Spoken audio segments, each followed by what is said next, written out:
Alors, je viens de lire dans le témoignage précédent comment le diable est celui qui est toujours en train de nous faire les propositions les plus indécentes, essayer de nous faire tomber spirituellement et nous entraîner dans le péché. Alors, bien sûr, détournez-vous de toute forme de mal et recherchez et poursuivez la paix, comme le psaume 34, versets 13 à 20 nous y invite bien de la part du Seigneur Jésus, et je lui rends grâce et gloire ici. Et surtout, ne suivez le diable dans aucun de ses mauvais plans et aucune de ses entreprises de ce type.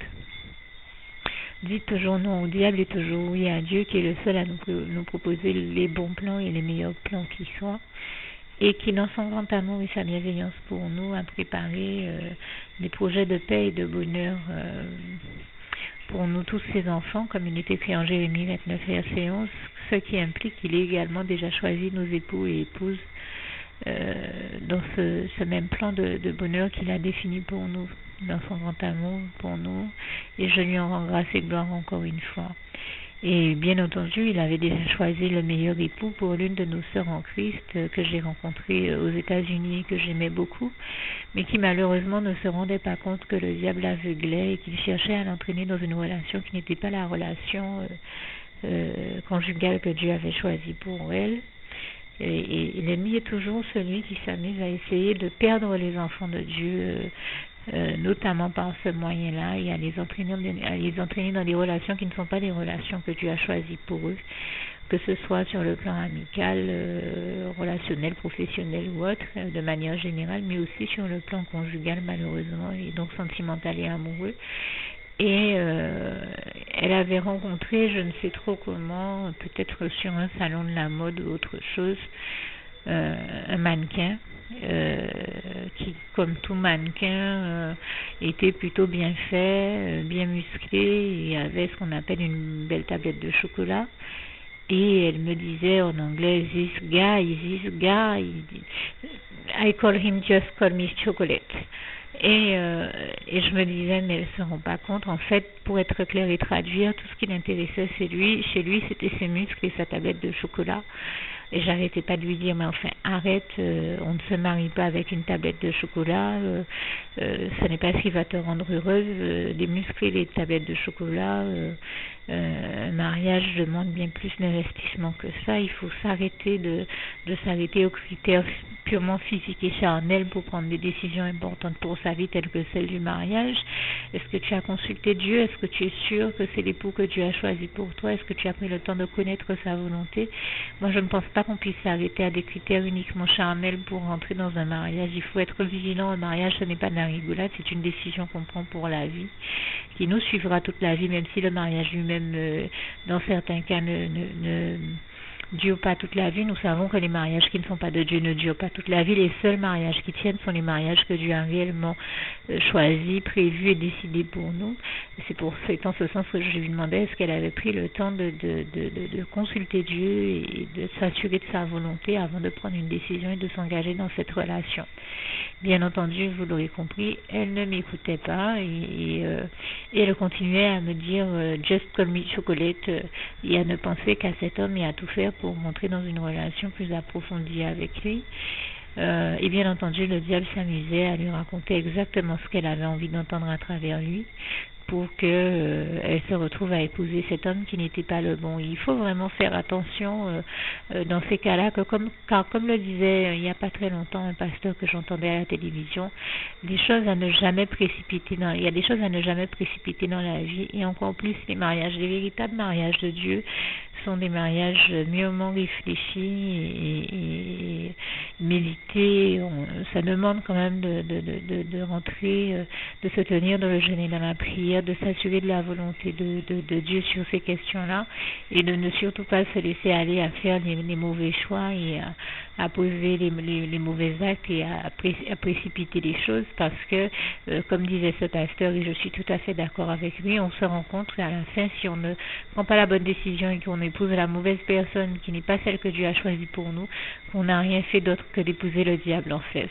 Et combien de personnes en donnent témoignage, puisque je vous disais qu'il n'y a pas très longtemps, j'ai entendu une femme qui donnait ce témoignage à la télévision, qui disait qu'elle a épousé un homme qu'elle croyait être le bon parce que tout lui paraissait être de l'ordre du rêve dans tout ce que l'homme lui disait, et le diable lui disait à travers cet homme tout ce qu'elle avait envie d'entendre. Tout était beau, et j'ai envie de dire presque trop beau pour être vrai avant le mariage, mais elle a témoigné que du jour où elle s'est mariée, peut-être le soir des noces ou bien le lendemain même, elle a entendu cet homme lui dire: tu ne sais pas la bêtise que tu es allé faire en m'épousant, en fait tu as épousé le diable et je vais tout faire pour t'entraîner en enfer avec moi, lui a dit le diable à travers cet homme. Je vais faire de ta vie un enfer. Et elle a témoigné qu'elle a vécu pendant, je crois, 14 ans, un véritable enfer, qu'elle était battue, qu'elle a vécu les pires cauchemars, les pires choses, et que c'est vraiment Dieu qui l'a délivrée de cette situation en sauvant son âme un jour où elle a pu trouver une occasion de s'échapper, et que c'était limite parce qu'elle a failli ne pas pouvoir en échapper. C'est vraiment Dieu qui l'en a sauvé. Toute la gloire en revient là encore à Dieu, à Jésus, à son Saint-Esprit. Donc je vous invite à ne surtout pas faire la même bêtise que cette sœur qui disait Just call me chocolate, parce qu'elle s'arrêtait à des critères purement physiques et charnels pour évaluer cette situation, et c'était terrible parce que j'arrêtais pas de lui dire que ce n'était pas la relation que Dieu voulait pour elle. Je l'avais compris puisque je voyais bien qu'elle était dans quelque chose de charnel, mais on peut pas se limiter à ça, hein. Certaines personnes sont très belles extérieurement, oui, mais c'est comme disait un jour un frère, c'est un peu comme si vous avez une très belle voiture avec jantalliage et toutes les dernières options, mais s'il n'y a pas le bon moteur sous le capot, eh bien la voiture elle peut pas fonctionner normalement. Si l'âme qui est à l'intérieur de cette personne, même si extérieurement elle présente une belle carrosserie comme dirait l'autre, si l'âme n'est pas à Dieu, n'appartient pas à Dieu et qu'elle est au diable, eh bien ça revient à se marier avec le diable. Faites attention et n'allez surtout pas faire cette erreur, tomber dans cet écueil. Et j'en veux pour preuve que par la suite Dieu m'a permis de savoir que cet homme qu'elle voulait tellement et qu'elle appelle Just Call Me Chocolate, impressionné par sa tablette de chocolat, vous l'avez compris, sa tablette d'abdos là, n'était rien d'autre qu'un homme qui en plus s'était fait, étant donné qu'il était mannequin professionnel, et il avait subi combien d'interventions chirurgicales pour avoir l'apparence qu'il avait, qui impressionnait les femmes, mais vous enlevez tout ce qu'il y avait de faux sur lui, et s'était fait gonfler justement des tablettes de chocolat et tout le reste, il n'y a rien du tout, et surtout cet homme n'était pas à Dieu, je l'avais bien compris, donc à l'intérieur ce n'était pas Dieu qui vivait en lui mais le diable. Vous imaginez une enfant de Dieu qui va vivre ça, qui s'implique dans une relation aussi terrible. Voilà pourquoi Dieu me mettait autant à cœur de lui parler, de lui faire savoir qu'il ne fallait surtout pas qu'elle s'implique dans cette relation, qu'elle n'était pas de Dieu. Et c'est pourquoi Dieu cherchait à l'en préserver, à l'en sauver. Je rends grâce et gloire à Dieu, et à Jésus, à son Saint-Esprit. Vraiment, toute la gloire lui en revient. Et donc, je vous témoigne de ces choses-là pour que vous n'alliez surtout pas faire la même bêtise qu'elle. Vous engagez, vous impliquez dans une relation qui n'est pas de Dieu. Ne perdez pas de vue ce passage de 1 Jean 4, verset 4, qui nous dit: celui qui vit en nous, Dieu est plus grand que celui qui est dans le monde, l'ennemi, le diable, qui lui est vaincu et déchu, et toute la gloire en revient à Dieu, à Jésus et à son Saint-Esprit. Donc si Dieu vit en vous, que vous l'avez déjà choisi, vous comprendrez bien que Dieu ne peut pas vouloir que vous vous mettiez dans une relation, que vous vous impliquiez et vous engagiez dans une relation qui n'est pas de Dieu, avec quelqu'un qui n'a pas Dieu qui vit en lui, mais le diable. Ça ne peut pas coller. Dans ces cas-là, ça ne peut pas marcher, ça ne fonctionnera jamais. Et voilà pourquoi Dieu veut vous éviter bien des souffrances, des peines et des chagrins quand il dit non et qu'il vous demande de ne pas vous impliquer dans une relation de cette nature, de ce type-là. J'ai envie de dire, c'est une alliance contre nature justement, et il s'agit, c'est pour ça que Dieu cherche à nous en préserver, nous en protéger, nous en sauver. Il s'agit de ne surtout pas tomber dans l'écueil, d'aller entrer dans ce type de relation qui ne peut qu'être problématique et infernale, et entraîner souffrance et bien d'autres choses. Merci d'avance de le comprendre et de comprendre le bon sens de ce que je suis en train de vous dire ici. Et il s'agit aussi, comme j'ai déjà eu l'occasion de le dire, de laisser Dieu choisir pour nous les meilleures relations, nous dire quelles sont les bonnes relations qu'il veut pour nous et qu'il a choisi et préparé d'avance pour nous, que ce soit sur le plan amical, professionnel, familial, sentimental et dans tous les domaines de nos vies. Laisser Dieu gérer nos vies, faire au mieux pour nous, au lieu de nous lancer dans des aventures, des relations qui ne sont pas les bonnes et qui ne se retrouve à être que charnel, basé sur des critères charnels et jamais spirituels, parce que c'est le pire des écueils et qui nous conduit aux pires situations les plus problématiques et malheureuses qui soient, ce que je vous souhaite bien sûr, bien entendu, et mieux que moi-même, Dieu lui-même, encore moins d'avoir à vivre, puisqu'elles ne sont génératrices que de problèmes et de souffrances. Ce que Dieu cherche à vous éviter dans son grand amour, sa bienveillance envers vous, mais ainsi de le comprendre et de ne surtout pas perdre de vue qu'il s'agit en tout temps d'obéir à Dieu et certainement pas à nos bas instincts ou à nos instincts primaires. Je le dis très souvent, le véritable chrétien n'a pas vocation d'en faire qu'à sa tête, mais de faire la volonté de Dieu. Et la volonté de Dieu est la meilleure pour nous. Dieu veut les meilleures choses pour nous. Il veut nous voir heureux et épanouis, comme il nous le rappelle en 3 Jean 1, verset 2. Il a prévu les meilleures choses pour nous, comme je vous le disais tout à l'heure, comme il est écrit en Jérémie 29, verset 11, dans son plan divin parfait pour nos vies, il a établi déjà et prévu depuis avant la fondation du monde des projets et des plans de paix et de bonheur pour nous tous, ses enfants. Donc il est hors de question que nous nous laissions aller à les contrecarrer en faisant les mauvais choix et en nous impliquant dans les mauvaises relations. Par ailleurs, n'oubliez pas qu'il est également écrit en Matthieu 6, verset 33, cherchez d'abord la volonté de Dieu, là c'est moi qui le dis, ce qui est écrit c'est chercher d'abord le royaume des cieux, le royaume de Dieu et sa justice. Faites premièrement ce que Dieu vous demande, donc obéissez à Dieu et vous recevrez toutes ces bénédictions et tout le reste par-dessus, tout ce dont vous avez besoin par-dessus. Donc je vous ai donné ce passage avec ma vision des choses et ma manière de le dire. N'hésitez pas à aller voir comme il est textuellement écrit dans vos Bibles, Matthieu 6, verset 33, ce qui signifie que quand nous faisons de Dieu, de Jésus-Christ, de son Saint-Esprit, notre premier amour et notre priorité, eh bien, Dieu nous bénit par-dessus, notamment en nous donnant l'époux ou l'épouse qu'il a choisi pour nous et qui chaque fois est là, l'époux ou l'épouse parfaite pour nous ou parfait pour nous. Donc ne perdons pas cette réalité-là de vue en allant courir les mauvais risques de s'impliquer dans les mauvaises relations. Laissons Dieu choisir pour nous et laissons Dieu faire pour nous et nous amener au mariage au bon moment quand il l'a décidé avec la bonne personne. J'espère que là encore, comme je le disais, vous aurez compris en toute bonne intelligence le bon sens de mon propos. Et que vous comprendrez qu'il ne s'agit pas ici de vous enfermer, mais bien au contraire, de vous dire des paroles libératrices parce que Dieu veut vous libérer de toutes mauvaises relations pour vous donner les bonnes et vous voir heureux et épanoui donc dans le cadre de ces bonnes relations qu'il a choisies pour vous et ce pour tous les domaines de votre vie. Il veut vous voir heureux, épanoui et prospère dans tous les domaines de vos vies. Et j'en rends ici grâce et gloire à Dieu. Vraiment, toute la gloire revient à Dieu, à Jésus-Christ et à son Saint-Esprit.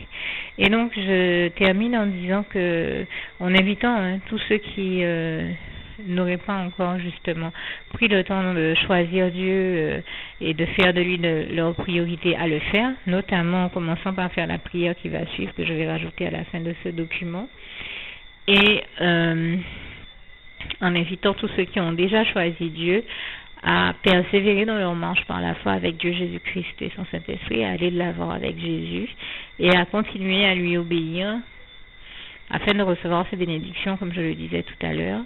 À ne surtout pas se détourner de Dieu, mais à persévérer et à développer leur relation d'amour, de complicité, d'intimité avec Dieu et à toujours faire ce que Dieu leur demande, toujours dire oui à Dieu et toujours dire non au diable, comme je le disais tout à l'heure. Et surtout, bien, ne pas perdre de vue que dès que nous agissons ainsi, Dieu nous bénit par-dessus. Et je lui en rends ici grâce et gloire. Et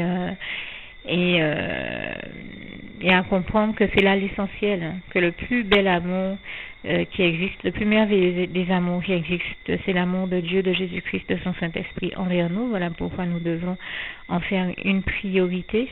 Et nous devons faire de Dieu notre premier amour. Et c'est surtout le seul amour qui existe, qui soit éternel, comme il est écrit en Jérémie 31, verset 3. Et ne perdez jamais de vue qu'un Dieu aussi merveilleux, fidèle, merveilleux, riche en bonté, notre merveilleux Jésus d'amour qui est doux et humble de cœur, et bien ce Dieu-là, il est tellement merveilleux, l'Éternel, notre Dieu, notre Jésus d'amour et son Saint-Esprit, qu'il s'agit de lui rester fidèle et obéissant, puisque lui est toujours fidèle avec nous. Il est si merveilleux avec nous. À nous aussi de ne surtout pas lui désobéir et se détourner de lui, mais de toujours lui rester fidèle et obéissant. C'est là, je le dis très souvent, l'une des conditions les plus importantes et sine qua non à notre bonheur.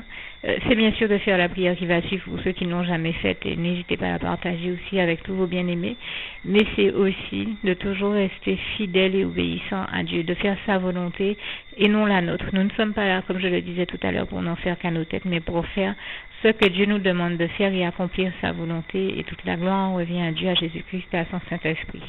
Que Dieu vous garde et vous bénisse tous abondamment, puissamment, richement. Et je termine donc avec le souhait de mon cœur pour vous, qui est aussi l'un de mes passages préférés, Philippiens 4, verset 7. Que la paix de Dieu qui surpasse toute intelligence garde vos cœurs et vos pensées en Jésus-Christ. À bientôt.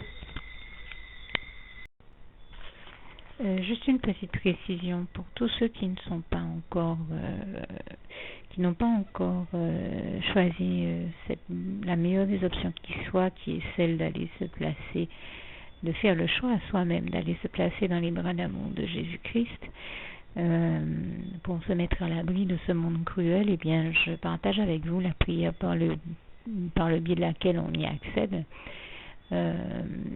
Et commence par vous rappeler également ce passage de Jean 14 verset 6 où il est écrit que Jésus-Christ est le chemin, la vérité et la vie. Nul ne vient au Père, Dieu, sans passer par le Fils Jésus-Christ, bien sûr. Je le dis à ma manière, vous regarderez comme il est actuellement écrit dans vos Bibles là encore. Et donc, n'hésitez pas à ouvrir vos cœurs à Dieu, à Jésus, à son Saint-Esprit, à être sincère avec lui et à lui adresser la prière qui suit, à lui dire tout simplement, Éternel mon Dieu, Seigneur Jésus-Christ, moi, un tel, vous dites votre nom et votre prénom, je t'accepte aujourd'hui comme mon sauveur personnel, le seul maître et roi de ma vie. Je remets toute ma vie entre tes mains puisqu'elle t'appartient, Éternel mon Dieu, puisque tu l'as créée, cette vie. Donc tu en es donc le seul maître et propriétaire comme de tout ce qui existe dans tout l'univers. Je remets donc toute ma vie entre tes mains, je te la donne. Merci, Éternel mon Dieu, aussi de permettre que cette vie que tu m'as donnée continue à être à ta gloire et que je continue à te servir, à t'appartenir pour l'éternité, d'éternité en éternité. Merci aussi, Seigneur, de faire que je continue donc à te servir et à t'appartenir pour l'éternité, d'éternité en éternité. Et aussi, Seigneur, de m'accorder la grâce de ton pardon et de ta miséricorde pour tous les péchés que j'ai commis tout au long de ma vie, jusqu'à la date d'aujourd'hui incluse. Et c'est au nom puissant du Seigneur Jésus-Christ que j'ai fait cette prière. Et à vous tous qui avez fait cette prière, je vous dis que Dieu vous bénisse abondamment, puissamment, richement, et surtout n'hésitez pas à la partager avec tous vos proches et contacts, amis, membres de vos familles, collègues, bien-aimés, tous ceux que vous aimez, et surtout tous ceux à qui Dieu vous mettra à cœur, avec qui Dieu vous mettra à cœur de la partager. Et comme j'aime à le dire, si vous n'avez pas encore pris le temps de faire cette prière, comprenez bien que voilà, ça ne vous coûte rien de la faire, c'est gratuit, c'est indolore, et que voilà, vous n'êtes pas obligé de me croire, mais moi il m'est arrivé tout comme vous de devoir faire cette prière un jour dans ma vie, et quand on m'a proposé de la faire, je me suis dit, et si c'était vrai, et si c'était vraiment Dieu qui, par ce biais-là, m'appelait à lui et me demandait de lui donner ma vie, de l'accepter, c'était Jésus qui était en train de vraiment me tendre la main et qui était en train de me demander de l'accepter comme mon sauveur personnel, je ne pourrais pas passer à côté de l'occasion de lui dire oui, parce qu'il faut aussi que je reste ouvert ou ouverte à ce que Dieu peut avoir à me dire. Il faut que je garde mon cœur et mon intellect ouverts à ce que Dieu peut avoir à me dire. Donc je me suis dit, je ne peux pas courir le risque de passer à côté de mon éternité, de passer à côté des meilleures choses de la vie, surtout si le maître et créateur de la vie m'appelle et cherche à me sauver. pour être sauvé, il faut bien que je lui dise oui, que je souhaite qu'il me sauve. Oui, Seigneur Jésus-Christ, je t'accepte comme mon sauveur personnel. Et c'est le sens de cette prière. Et comme je dis, elle ne nous coûte rien à faire. Et puis surtout, moi je vous dis, du jour où je l'ai faite, j'ai vu Jésus changer ma vie en mieux sur tous les plans. Et donc je crois que ça ne vous coûtera rien, ça ne vous coûte rien vous non plus de la faire et puis d'expérimenter, de regarder comment les choses vont se dérouler dans votre vie, de regarder Jésus changer votre vie en mieux, à vous aussi. Et d'en faire l'expérience. Et pour en faire l'expérience, il faut commencer par faire cette prière. Donc si vous ne l'avez pas encore dite, réembobinez tout simplement cette vidéo ou ce document si vous préférez, réécoutez-le et dites avec moi la prière que vous m'avez entendu mentionner. Et n'oubliez surtout jamais que tout est possible à celui qui croit en Dieu, en Jésus-Christ et en son Saint-Esprit, comme il est écrit en Marc 9, verset 23, et que tout est possible à Dieu, comme il est écrit en Marc 10, verset 27. Que Dieu vous bénisse donc et à bientôt.